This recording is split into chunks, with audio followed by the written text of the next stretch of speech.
Ο κόσμος και οι ιδέες αλλάζουν, η τεχνολογία εξελίσσεται.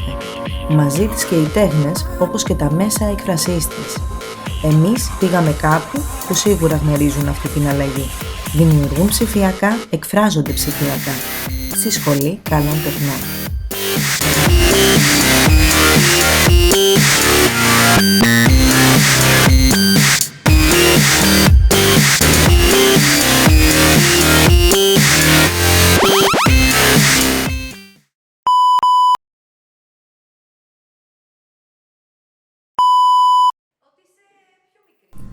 Πρώτα μιλήσαμε με τον Μανώλη Καζάκη, απόφοιτο της Σχολής Καλών Τεχνών.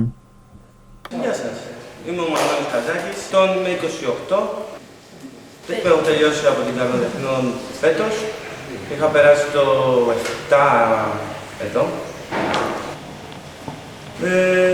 Είχα ασχοληθεί με τα πολυμέσα γενικότερα. Εγώ έχω κάνει περισσότερο με φωτογραφίες, εξεργασία φωτογραφίας, δηλαδή κάποιες αυτές τις φωτογραφίες που έχω τραβήξει από διάφορα πράγματα, από αντικείμενα λεπτομέρεια μέχρι τοπίο, ας πούμε, να παίρνει σε ένα γενικό πλάνο μεγάλο. Και λίγο κάνω ένα μοντάζ της φύσης ότι κάπως να λίγο πιο σουρεάλ. Αν βρεις την σωστή δομή ανάμεσα στη ζωγραφική και στα πολυμέσα, μπορείς να τα ταιριάξεις και να φτιάξεις ένα έργο το οποίο είναι και ζωγραφική και από πάνω να γίνεται, ας πούμε, και μια προβολή δική σου και να αλλάζει το έργο έτσι. Και να αρχίσει να αλλάζει το έργο. Μπορεί να το κάνεις. Το θέμα είναι ποια είναι η ιδέα σου για να το κάνεις. Τι είναι δηλαδή το περισσότερο το κόλλημα, τι είναι αυτό που θες να δείξεις και για ποιο λόγο.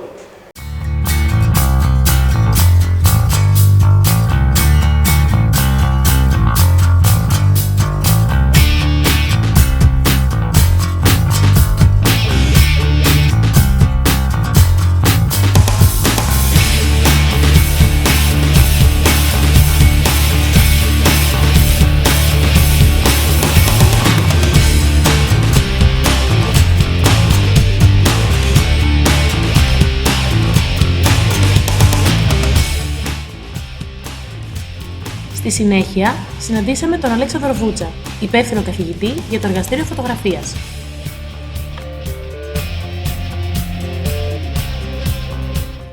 Είμαι στην Καλών Τεχνών από το 2000, το Δεκέμβριο, μέχρι το 2000 θα έλεγα 4-5, το μεγαλύτερο μέρος ήταν αναλογικό. Σιγά σιγά χρόνο με τον χρόνο και τα τελευταία 8 χρόνια, να αφαιρέσουμε πόσα έχουμε τώρα, υπάρχει κάθε χρόνο και όλο περισσότερο το ψηφιακό μέσα στις ζωές μας και στη διδασκαλία μας κλπ. Όμως, όταν μοιραζόμαστε τη θεωρία και τις τεχνοτροπίες κλπ, η θεωρία είναι ίδια. Έτσι. Δεν αλλάζει η θεωρία του φωτός ή της χρήσης ή της έννοιας φωτογραφίας επειδή άλλαξε το μέσο. Το μέσο μπορεί να άλλαξε όσον αφορά το ψηφιακό και αναλογικό, αλλά είναι μια απόφαση που είναι στο χέρι του καθενός από εμάς με τι θέλεις να εκφράσεις το νόημα και το δημιούργημα που έχεις σκεφτεί και κάνει. Πολλές φορές λέω και στα παιδιά με τα οποία συναστρέφομαι ότι παίρνουμε μια κάρτα πολύ μεγάλης μνήμης, τη βάζουμε μέσα με μηχανική σε ένα τεραμό και αρχίζουμε τα διαρροπορικά. Και βαράμε και ό,τι πιάσει. Και μετά δεν θα είναι τέτοια εικόνα που έβγαλα. Δεν πάει ακριβώς έτσι. Δηλαδή, αν υπάρχει μια αγάπη, αν δεν υπάρχει ένα ενδιαφέρον, μια έρευνα, χρόνος να ζυμωθεί μέσα αυτό που θέλουμε να κάνουμε και πολύ πιο πολύ επένδυση και του είναι του δικού μας, αλλά και της γνώσης και το τι θέλουμε να φωτογραφίσουμε, τότε τα αποτελέσματα είναι μάλλον επιφανειακά.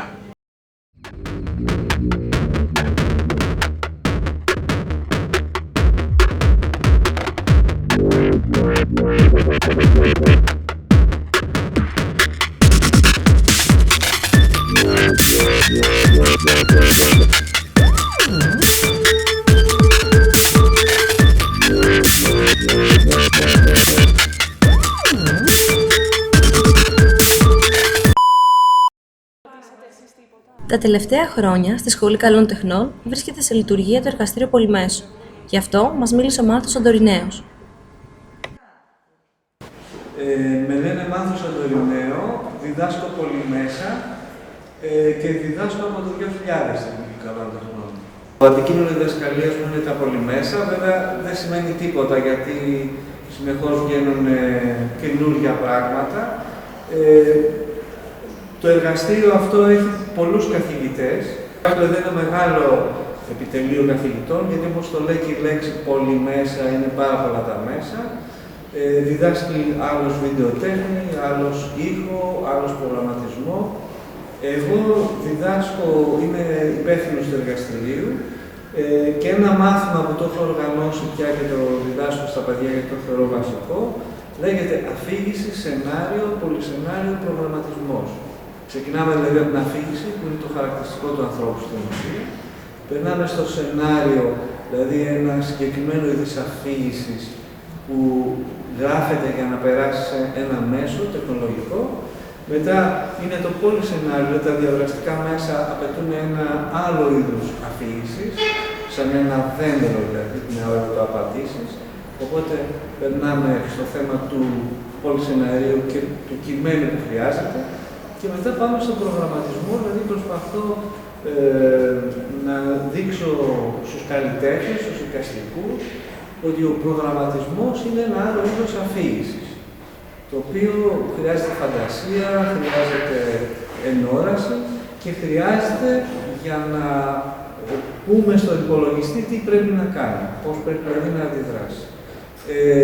Αυτό το μάθημα συνδυάζεται με τον προγραμματισμό, συνδυάζεται με τον ήχο, συνδυάζεται με την εικόνα. Είναι δηλαδή ένας κορμός που λειτουργεί ώστε να συνδυάσει όλα τα υλικά που μαθαίνουν τα παιδιά στο εργαστήριο. Τη γνώμη του και την εμπειρία του για την ψηφιακή τέχνη και το εργαστήριο πολυμέσων μοιράστηκε μαζί μας ο Παναγιώτης Γκρίτζος, τελειόφοιτος της Σχολής Καλών Τεχνών. Είμαι ο Παναγιώτης Γκρίτζος και είμαι στο 5ο έτος των σπουδών μου, των Καλών Τεχνών, στο πτυχίο. Υποτίθεται είναι αυτός που ένας άνθρωπος που λειτουργεί με ιδέες. Για να πραγματώσει την ιδέα του, μετά θα χρησιμοποιήσει οποιοδήποτε μέσο του βολεύει καλύτερα την ιδέα του και αυτό που θέλει να κάνει. Η σχέση της τεχνολογίας και της ζωγραφικής έτσι κι αλλιώς είναι άμεση, μία πάει πίσω από την άλλη. Η εξέλιξη είναι βέβαια. Η ιδέα που είχα ήταν να κάνουμε ένα σεμινάριο animation, κυρίως με stop motion και πλαστελίνη. Η εμπειρία ήταν σίγουρα, έμαθα πολλά πράγματα. Διευρύνει σίγουρα τους οριζόντες σου.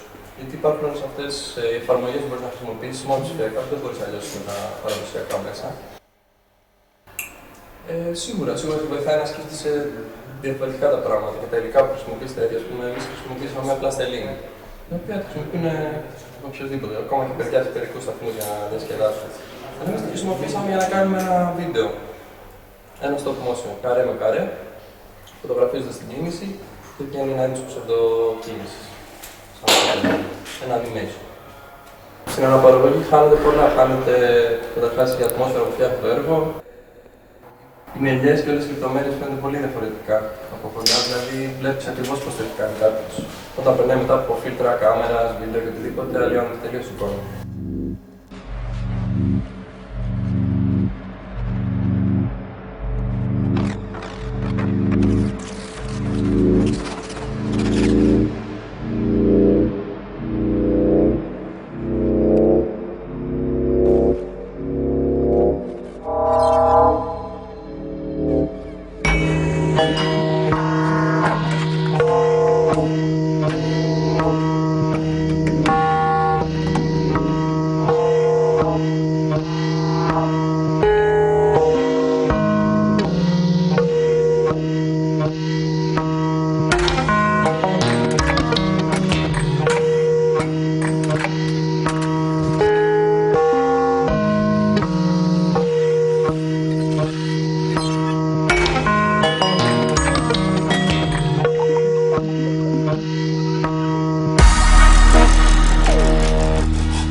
ψηφιακός πολιτισμός έχει επιφέρει μια τεράστια αλλαγή στα πάντα. Στη ζωή μας, στο πώς ονειρευόμαστε, στο πώς ερωτευόμαστε, στο πώς δουλεύουμε, στο πώς μας καταγράφουν κτλ. Είναι μια, κατά την άποψή μου, πολύ μεγάλη επανάσταση, ήσυχη επανάσταση που δεν την παίρνουμε είδηση και λογικό είναι να φέρει και στην τέχνη.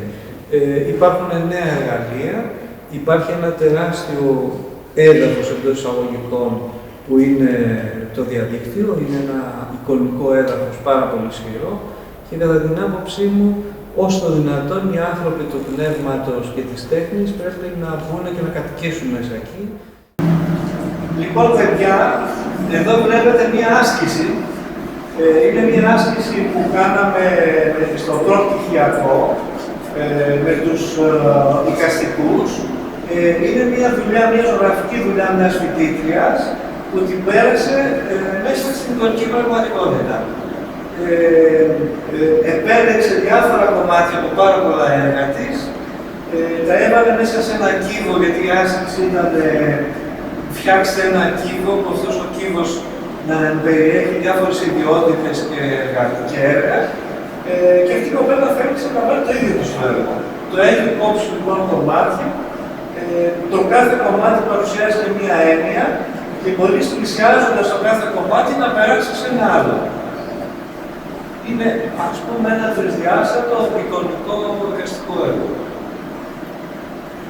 Έχει κανένας κάποια ερώτηση, καμία θέλετε να πείτε τίποτα, να ρωτήσετε? Η περιήγηση είναι μέσα από το mouse ή παίζει μόνο?